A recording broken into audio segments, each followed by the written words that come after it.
I wasn't planning this, but I'm here. Professor Carlos Javier, Charles Xavier in real life, in my wheelchair. This is what's called because they don't want to offend anybody, I don't have to walk on eggshells. This was the prayer room. They used to have a cross. Now, the serenity room. But I'm going to use this opportunity to talk about something. Even my driver, it's on his mind, who brought me to my appointments today for physical therapy. He's asking me, did you see what's happened in Minnesota? I said, yes, of course. And now, stupid me, I started off by telling the guy, oh man, that just goes to show you that you don't, and excuse me because I talk like a sailor at times, and I'm going to give it to you the raw data sort of right now. I said, it just goes to show that you can't F with the police. But his angle was, well, it was too much what the police did. It was too aggressive. And I said, I'm reminded of something that happened to me when I was a taxi driver. I'm telling the driver this, of a van that takes me in the wheelchair. And this is how it goes, gang. This is me back in the day of the taxis. I'm approaching a stoplight in a community in San Diego, and it was backed up, really backed up, and the line was not moving. And I did one of these. Let me kind of illustrate it by kind of doing it. Pretend this is the car. So I did an end around like this. I spun around the cars that I was in, blazingly fast, made the turn around the corner, and I couldn't see before that what was happening on the other side of the corner, and lo and behold, it was a teenager who had fallen, must have been hit by a car, and their bicycle was on the floor. Meanwhile, I was with a bowl, I'm not making this up, I was with a bowl of cup of noodles, 2 Maruchan cup of noodle in one big bowl, like a cereal bowl, in one hand, and my head is leaning up against my shoulder, holding my telephone while driving.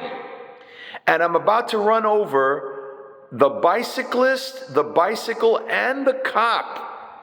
And the cop, I had to put my brakes on. It screeched, and many eyewitnesses, right, in this era, everybody's got a telephone. He puts his hand on the hood, slams it, and I barely stopped in time. And I thought to myself, the first thought out of my head was, I'm doomed. I'm going to be read the riot act by the cop. He could suspend my ability to drive a taxi, and not to mention the fines for eating and being distracted with the telephone and what have you. And he just said, slow down, like an angel was with me on that day. Slow down. Now they're trying to make this lady who was killed, and she should not have been killed. But I said to my driver, I go, they're trying to make her like the next George Floyd. They're trying to turn her into a martyr. And she might as well have been a paid protester, but at the very least, she was somebody that was acting a little bratty and was not paying attention to the police at the moment. And maybe said, these rules don't apply to me, I'm going to get the hell out of here. That's at the very least, right? But she could have been a paid protester. So, and the guy could have been killed or maimed. And look, I have a personal reason for bringing that up. I'm pro-gun, and so there's enough blame there to go around, not to the point of killing a person. And I told my driver right now, I said, what could come out of all this is an invention that would stop that altogether, where right now, because I watch a lot of the reality shows of the cops, the police, and what have you, where they say, will you hand me the keys to your car? Turn off your car, the cop tells the driver, if it's the show Cops, for example.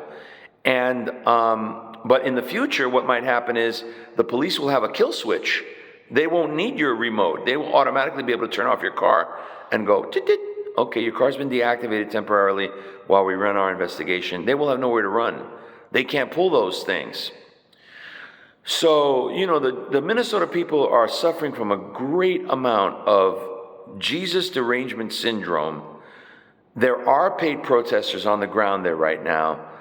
This may indirectly, unfortunately, serve as a cautionary tale for future protesters. The FAFO, and now you can't create your own laws, so to speak. And I say that with sorrow for the lady. Half of my age she lived up to half my age. But I have serenity with that decision. I'm here in the serenity room. I'm saying a prayer for all of you out there who are wrestling with this issue. None of this would have been the case if the Biden-era border czar had done her job even half good and not allow 17 million people here unlawfully, illegally into the country. That's why ICE is down there, FYI. The Somalis are part of that story, and people were walking on eggshells. I don't walk on eggshells. Have yourself a good day. God bless you all.